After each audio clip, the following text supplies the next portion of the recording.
Every team, every topic, everywhere. This is Believe.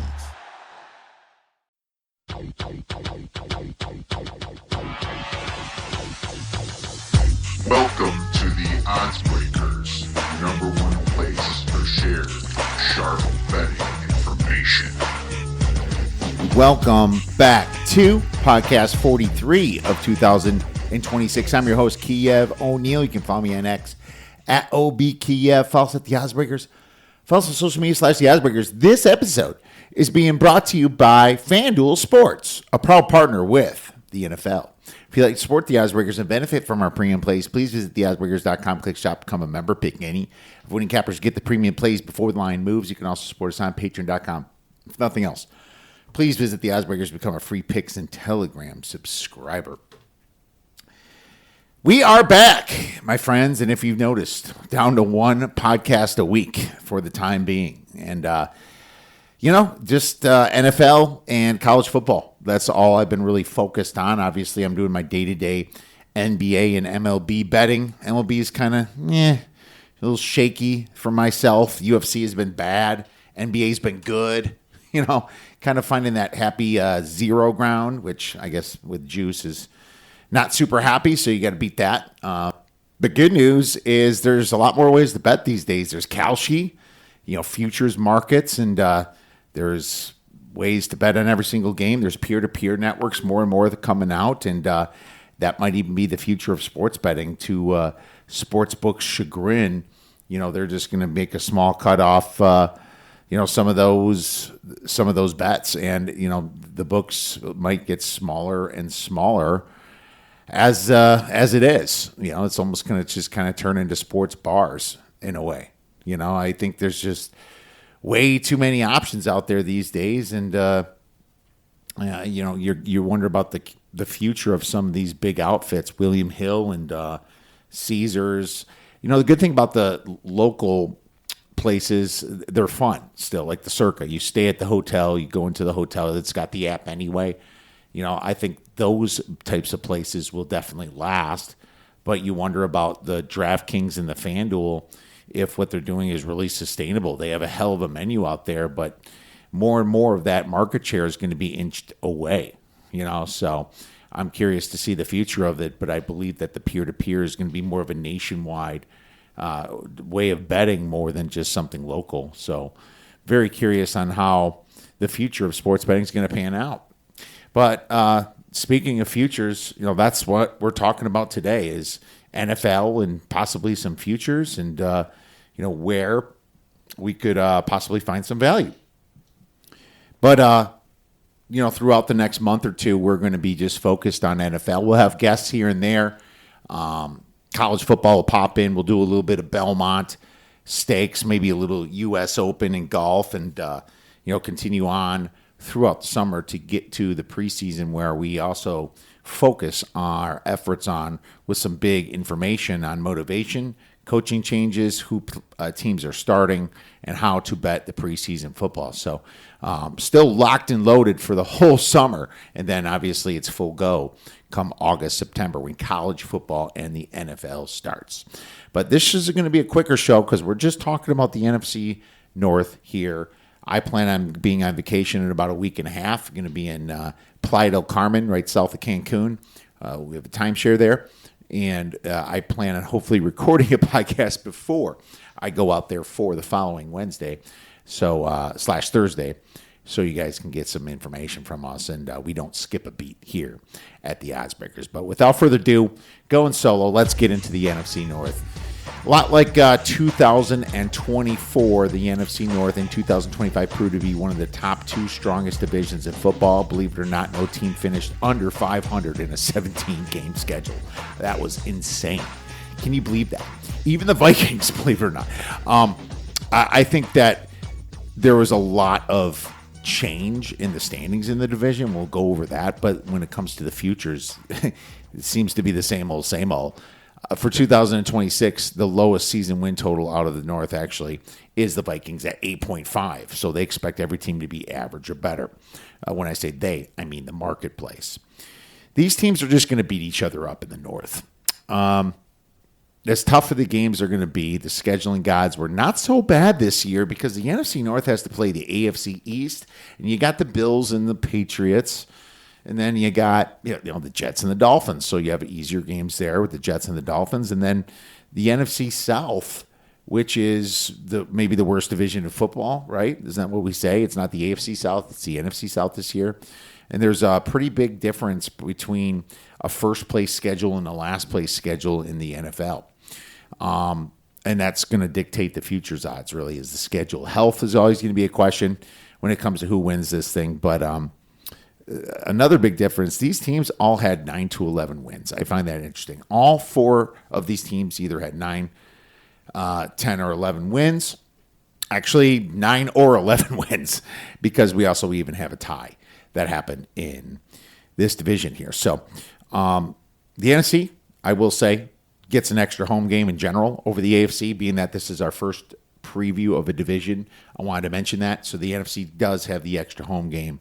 And we'll be talking also from a Pythagorean win total perspective, the division and how that finished. So very strange. It finished the Bears, Packers, Vikings, Lions, and the Pythag says the Lions, Vikings, Packers, Bears from a Pythagorean win totals perspective. But let's break this down and start with the odds to win the division. So very much similar to last year. The Lions plus 180, the Packers plus 215, the division winning Bears with 11 wins plus 310.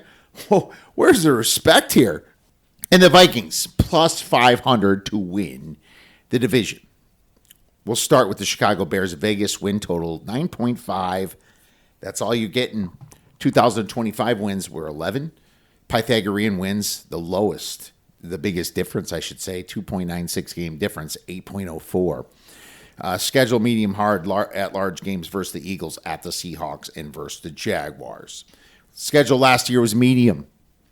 Key losses: OC Declan Doyle, wide receiver DJ Moore, linebacker Tremaine Edmonds, safety Kevin Byard, safety Jaquan Brisker, safety Chauncey Gardner-Johnson, cornerback Nashawn Wright, and defensive line Andrew Billings, and kind of some meh.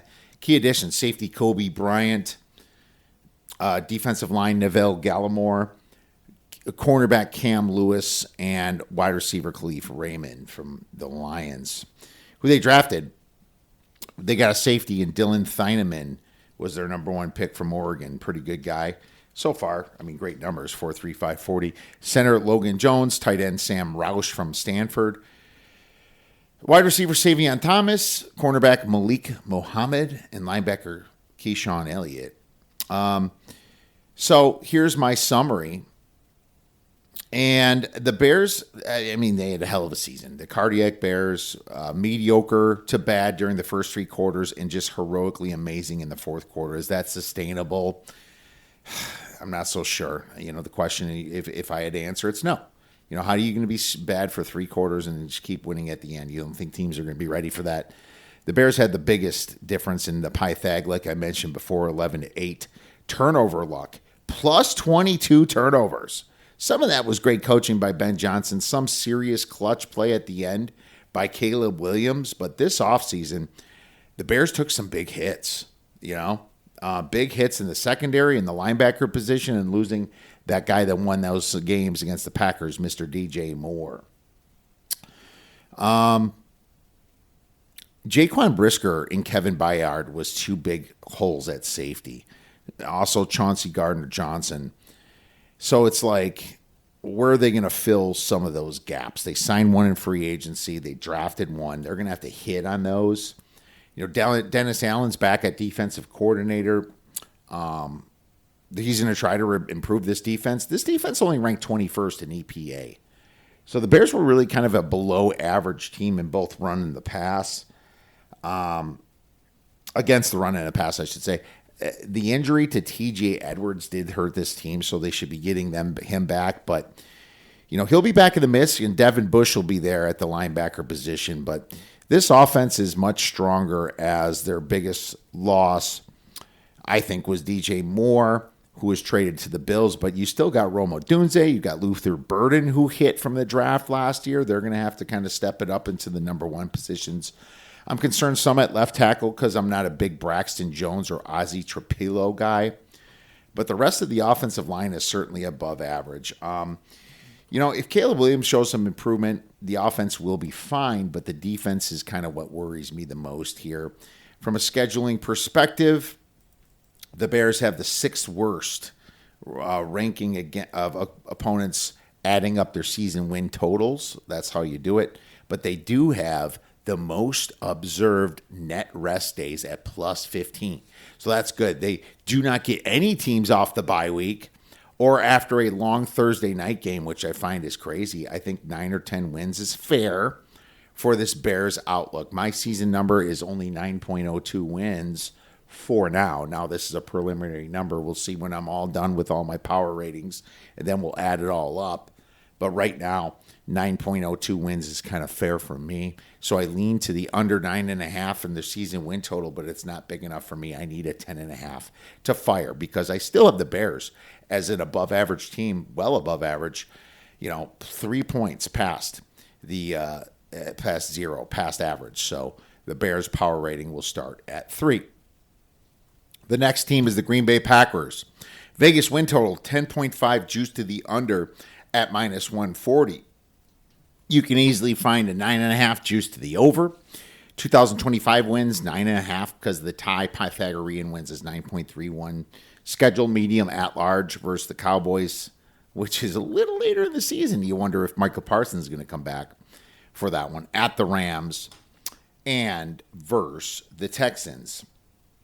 So the Green Bay Packers had a medium schedule last year, being that they're rated higher than most of the other teams. Now you're going to have another kind of medium-ish schedule. But I will say that, it's because of the NFC South mostly and those 2 bad teams in the AFC East, because your at-large isn't that much better than the Bears when you're playing the Cowboys at home. Probably a win, a Micah Parsons revenge game. At the Rams, though, and versus the Texans is tricky, right? So you got the Bears getting the Jaguars instead of the Texans. It's 50-50 there. And you have the Bears getting the Seahawks instead of the Rams. 50-50 there. It's one of those situations where I think that kind of both at large, both were affected. And I'm not a big fan of the Eagles this year for the Bears anyway. So kind of equal-ish to the Bears if you look at large. But the key losses is defense coordinator Jeff Hafley goes to be the coach in Miami. Quarterback Malik Willis for depth. Not so sure that was a good move by Miami to pick up Malik Willis, to be honest with you. Wide receiver Romeo Doubs, linebacker Quay Walker, center Elgin Jenkins, edge Kingsley and Agbare, left tackle Rasheed Walker, cornerback Nate Hobbs, and cornerback Trayvon Diggs is not signed. That's a lot of dudes. Key additions, defensive coordinator Jonathan Gannon from the Cardinals, defensive tackle Javon Hargrave, cornerback Benjamin St. Juste, and Tyrod Taylor, still in the NFL at quarterback, who they drafted. Cornerback Brandon Sissy, defensive lineman Chris McLennan, edge Danny Dennis Sutton. Summary. Another year, another failure for the Packers, as good as Coach Matt. Insurance isn't one size fits all. That's why drivers have enjoyed Progressive's Name Your Price tool for years now. With the Name Your Price tool, you tell them what you want to pay, and they'll show you options that fit your budget. So whether you're picking out your first policy or just looking for something that works better for you and your family, they make it easy to see your options. Visit Progressive.com. Find a rate that works for you with the Name Your Price tool. Progressive Casualty Insurance Company and Affiliates. Price and coverage match limited by state law. LaFleur is fans are getting really tired of the chokes, and especially in the playoffs to the Bears. The big problem with the Packers this season is that they lost a lot in the trade for that Micah Parsons. Obviously, the injury bug put a pause on that grade, but nonetheless, the Packers' first pick wasn't until 52nd, which pretty much means a lot of rolling of the dice. Green Bay lost a ton in free agency and now have invested a lot in their quarterback, Jordan Love, as well as Parsons. I worry most about the offensive line losing 2 key studs in center Elgin Jenkins and left tackle Rasheed Walker. The defense could regress if the draft picks in the secondary do not pan out, as they lost Nate Hobbs and Trayvon Diggs. Losing Quay Walker was also a big hit. He was hurt, though, some of last season. He was also kind of a troublemaker. Micah Parsons' health is going to be key to see if this team can get past the tougher second-place schedule. Parsons should be back sometime early in the season. Who isn't back is Jeff Hafley, though. The fans didn't like him, but I'm not sure that Jonathan Gannon will be an upgrade. He's kind of like an even trade for now because he was good DC on the Eagles, but that was a loaded Eagles team. But, not so good as a head coach of the Cardinals. The good news is that I do not mind letting Romeo Doubs go and trading Dontavian Wicks. So I think they're still stacked at wide receiver. The recent legal troubles, issues with Josh Jacobs is not that good, though. That just came out yesterday with Josh Jacobs with all the assault charges and suffocation and craziness. He could survive this, but it's going to be tough. Look what happened to Ray Rice, but that was also on video. The Packers are stacked in the skill positions, though. Matthew Golden, Jaden Hicks, Christian Watson leading the way. They should be okay there. Great coach for play caller LaFleur. And Jacobs should be back at running back if he survives this. The Packers are an above-average team, but they also have a high floor. I don't see them being that bad. No matter what happens, they're going to be a menace in the tough division. I have 9.41 wins as their season win total. No play for me. But I do have the same power rating as the Bears because the Bears also lost a lot of guys and won a lot of games at the end. We need to see what really happens this year. 3 points above the average team. No play, as my number is. 9.41 wins. Number 3, the Detroit Lions. The highest Vegas win total at plus 10.5. Now, this is all, like I said, schedule driven. They only had 9 wins in 2025, 9.96, though. The highest Pythag at large games at the Cardinals versus the Titans and versus the Giants.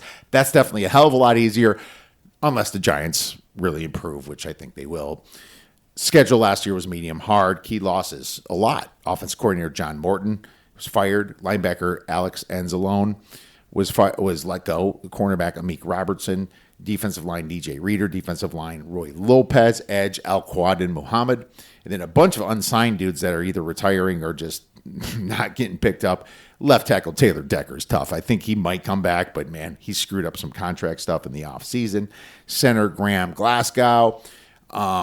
Edge Marcus Davenport, edge Josh Pascal, cornerback Jalen Mills. They lost a lot of dudes. Key additions: offense coordinator Drew Pedsing, center Cade Mays, right tackle Larry Borum, cornerback Rock Yassin, and edge DJ Woonham, who they drafted. Tackle Blake Miller, I believe that was from Clemson. Edge Derek Moore, and from Michigan, linebacker Jimmy Rolder from Michigan. Summary. The window's almost closed on this Lions team. It's not because they don't have great players, because they still do. It's because all these players are making big money, making zero room to keep people in the middle, and that's the whole issue with the NFL, right? Let's start with the offense. This year's scapegoat was offense coordinator John Morton, who was this dude had no chance of repeating what Ben Johnson did because he had a tough first-place schedule last year. He had injuries. And losing offensive line to retirement both last year and this year is what concerns me this year. Now, bringing in Drew Pedsing from the Cardinals as an OC, it makes no sense to me. This dude has been on losing franchises since he's started playing football. I mean, I look back at his history, and I just don't see a lot of winning on his resume. Now, he's moved up in the classes, but you know how the NFL is. It's more of a buddy system rather than an actual how good are you. On the defensive side of the ball, I liked Anzalone, that long hair, and I thought he was just more of a leader than anything, and he's gone with that defensive front that's gone. Now the Lions were not great on defense, but that should take a hit. The good news is that they have the easiest schedule in the league from an opponent season win total perspective. So that's why the whole market's high on them, is based on that schedule. Now, the Lions team has to stay healthy in order to compete for first place. We shall see how that pans out. My number's only 9.48 wins, though. I lean under 10.5 right now, but I also have them just as strong as the Bears. and just as strong as the Packers at 3 points above for their power rating, 3 points above the average of 0. So still a lot of wait and see, but I think their season win total is just a tad bit high for my liking. I'm not taking the under, but I'm certainly going to lean the under at 10.5. Finally, the Minnesota Vikings. Vegas win total is 8.5. 2025 wins were 9. Their Pythagorean wins, believe it or not, were 9.37. Schedule's medium at large games versus Indianapolis, versus San Francisco, which is good because it's neutral, it's overseas, and versus Washington. So no aways there. Key losses, defensive line, Jonathan Allen, wide receiver Jaden Naylor, defensive line Javon Hargrave, and safety Harrison Smith, and cornerback Jeff Okudah is not signed. Key additions, quarterback Kyler Murray, they got on the cheap. The Cardinals are still paying his salary. They have to just pay the league minimum. Cornerback James Pierre, wide receiver Juwan Jennings, and defensive line Isaiah Loudermilk. Who they drafted, defensive line Caleb Bakes, linebacker Jake Golday, defensive line Dominique Orange, and tackle Caleb Tieran, and some other dudes. Summary, the Vikings were kind of in a strange situation letting a quarterback go that literally won the Super Bowl. It's like you let him go and he wins the Super Bowl. How awesome was that for Vikings fans? What a kick to the pants, man. Right in the middle of the pants. The Vikings were definitely, though, the most underrated team in the second half of football. They won their last 5 games in a row. They stole third place from the Lions. Now, that doesn't help them as they now get the 49ers instead of the Cardinals. And the Colts instead of the Titans. Whoops, there. You probably should have took 4th place there, Vikings. But either way, there's a big question at quarterback as we are just watching all these Kyler Murray and J.J. McCarthy memes all offseason. It's almost starting to get to the point where it's past embarrassment, but it's getting to the point where these guys need to do something here to stop these memes, man. Stop these memes. Can Murray be the guy? I never thought he could in Arizona. J.J. McCarthy, I still think has a better chance. He has better size, although he was terrible last year. Maybe this all changes. Maybe there's a little less pressure on him, and maybe Kyler Murray will start maturing because he hasn't yet. He wants to be a starting quarterback, so that could be a forced issue. This team is stacked, though. I want an answer to the quarterback position, but this could be a very underrated team. Brian Flores back at DC. He had this team ranking 3rd in defensive EPA, while the offensive really struggled ranking 28th. But if this offense can improve some here, maybe Murray takes a step forward and matures here and makes better decisions and not pouts on the sideline constantly. I mean, this team had 14 wins the year before, right? The year before last, they had 14 wins. They made it into the playoffs. I just think, I mean, this team's got a lot of upside, you know? Now, this team did not lose a lot in free agency, minus the D-line. So we'll see if those draft picks, Caleb Banks, I think he was from Florida, Dominique Orange, let's see if these guys pan out. But, man, if they do, and they throw them in the 3 technique and they do well, this team could be really sneaky good. So my season win total number is only 8.87. I mean, look at how close my season win total is, to each other. The lowest is 8.87, and the highest is 9.48 with the Lions.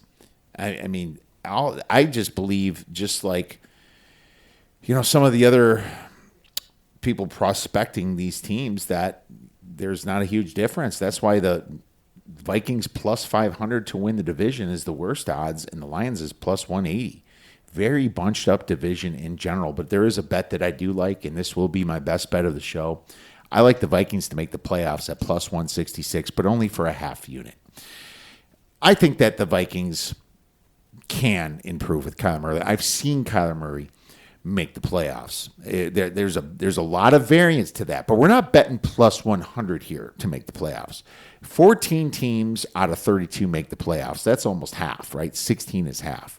So at plus 166, I think there is some value there, especially if the market already thinks that the Vikings are better than an average team. Their season win total kind of tells you that. You're looking at a, pretty medium schedule also coming out from fourth place. In my opinion, this Vikings team has a very, very good chance of doing some damage. So we'll take the plus 166 with our friends at FanDuel for the Vikings to make the playoffs. That's why we took the damn field. Now, if you want to crown them, then crown their ass. But they are who we thought they were, and we let them off the hook. All right. Well, that's all I have. Just a little NFC North, but we'll be back next week to talk some more football, NFL, hopefully the NFC South with another guest. My friends, thank you so much for listening to this quick podcast. A little breakdown of the NFC North. If you have any comments or questions for us, feel free to tweet us at The Oddsbreakers. Email us at info@theoddsbreakers.com. Our packages are up, so you can bet with us for our premium plays for the NFL, for college football, and all sports going forward. Have a wonderful rest of your week, and go get some winners.